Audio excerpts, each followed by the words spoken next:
समझने जा रहे हैं कि क्या था रेवेन्यू सिस्टम, कैसे रेवेन्यू कलेक्ट करते थे अलग अलग तरीकों से। तो चलिए समझते हैं।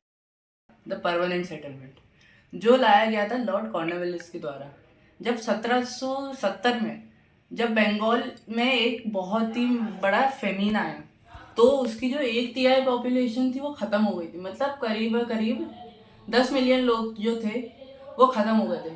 तो ये जो था, ये 1882 1882 में ये सिस्टम इंट्रोड्यूस किया गया बंगाल के लोगों के पास। तो इसमें जो रेवेन्यू था वो कलेक्ट किया जाता था ज़मींदार से, ठीक है।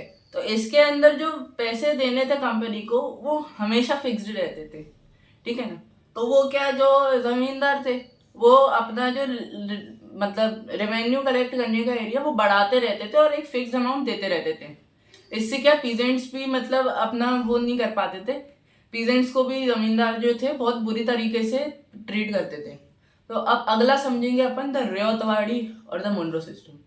तो जो रेवतवाड़ी सिस्टम था वो कैप्टन अलेक्जेंडर रेड इनने लाया कैप्टन अलेक्जेंडर रेड ने लाया था सम पार्ट्स में टीपू सुल्तान को हराने के बाद, सम पार्ट्स ऑफ इंडिया में। फिर बाद में जो मुनरो था, थॉमस मुनरो, जिसे लोग लॉर्ड मुनरो भी कहते हैं, उसने इसे एक्सटेंड कर दिया साउथ के पार्ट इंडिया, पूरे सदर्न इंडिया में, ठीक है। इसलिए इसे मुनरो सिस्टम भी कहा जाता है। इसके अंदर जो रेवेन्यू कलेक्शन था वो जमींदार को उनने हटा दिया था, सीधे रेयोट्स और जो कल्टीवेटर्स होते हैं उनसे रेवेन्यू कलेक्ट करते थे। और जो रेवेन्यू कलेक्शन था, जो अमाउंट था रेवेन्यू का, वो हर साल हर 20-30 महीनों में साल में बढ़ता जाता था सॉइल की कंडीशंस के हिसाब से।